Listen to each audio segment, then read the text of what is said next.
Welcome to the GK objective biology channel. मैं हूं NEET. अगर जी एक और गर्मा गर्म वीडियो नीट के लिए the inflorescence of the flower, very important topic, example based question आ रहा है।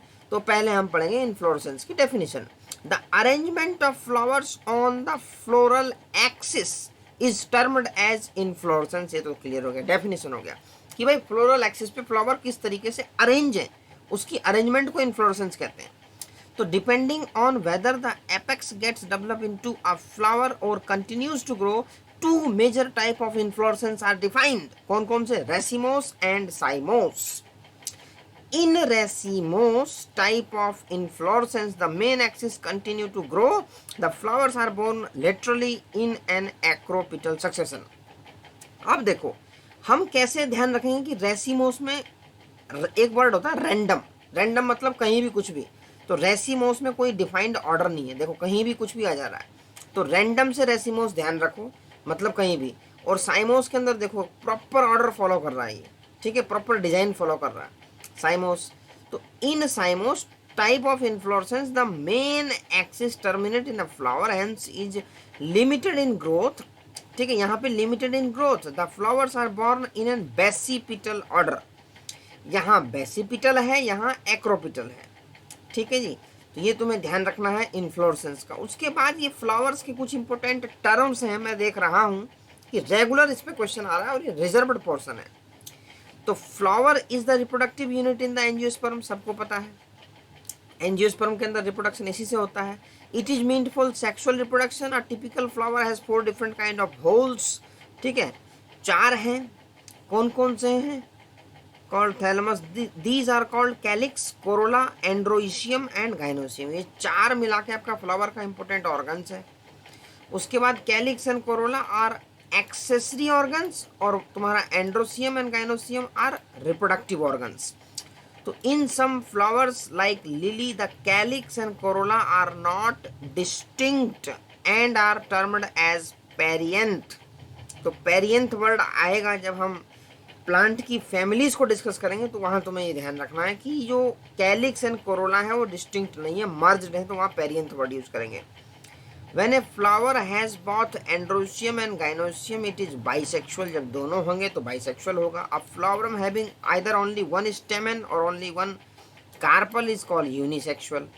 अब सिमिट्री की बात करते हैं। भाई सिमिट्री भी होती है फ्लावरिंग प्लांट्स के अंदर, तो एक्टिनोमॉर्फिक और जाइगोमॉर्फिक।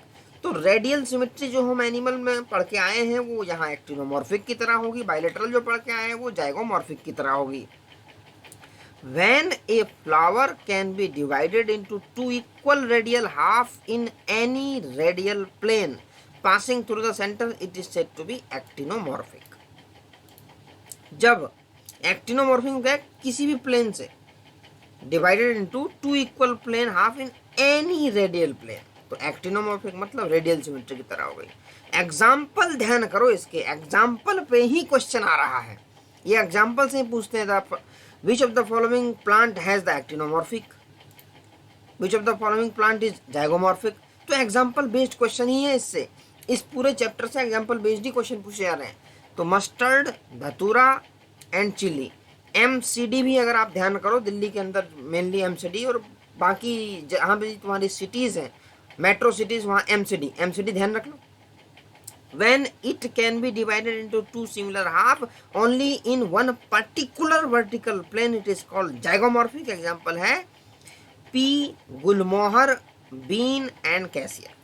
ये 4 एग्जाम्पल है जो कि जाइगोमॉर्फिक है। ठीक है, ए फ्लावर इज एसिमेट्रिक भी है भाई, जहां कोई डिवीजन होगा ही नहीं, इरेगुलर भी हो सकता है। If it cannot be divided into 2 similar half by any vertical plane passing through the centre, as in canna. Canna का एग्जाम्पल है। ए फ्लावर में बी ट्राइमिरस, टेट्रामिरस और pentamerous when the floral appendages are in multiple of 3, 4, 5। तो ठीक है, 3 के लिए ट्राइमिरस, 4 के लिए टेट्रा, 5 के लिए पेंटा। तो एक ब्रैक्टिएट और ई ब्रैक्टिएट भी आएगा। Flowers with bracts, reduced leaf. ठीक है, ब्रैक्ट्स क्या है? Reduced leaf found at the base of the pedicel. ये एक लीफ है भाई, at the base of the pedicel are called bracteate and those without bracts are called ebracteate. ये term तुम्हें मिलेगी अगली वीडियो ये है, ये अगली वीडियो मैं लगाऊंगा नेक्स्ट में, क्योंकि इस वाले पोर्शन से तो रिपीटेड क्वेश्चन आ रहा है, ये अगले वीडियो में देखो, क्योंकि इसका एक एक वर्ड कीमती है, हर साल रिजर्व पोर्शन है। तो ये था भाई तुम्हारा जो इन्फ्लोरेसेंस इन फ्लावरिंग प्लांट, बहुत इंपॉर्टेंट टॉपिक है, एग्जाम्पल बेस्ड यहाँ से भी आ रहा है। तो जीके ऑब्जेक्टिव बायोलॉजी पर नीट कोलॉजी कर लें, इसको सब्सक्राइब, इस पे ऐसी वीडियोस हैं भैया जो नीट के लिए बहुत हेल्पफुल होने वाली है और नीट में रैंक इंप्रूव होने वाली है।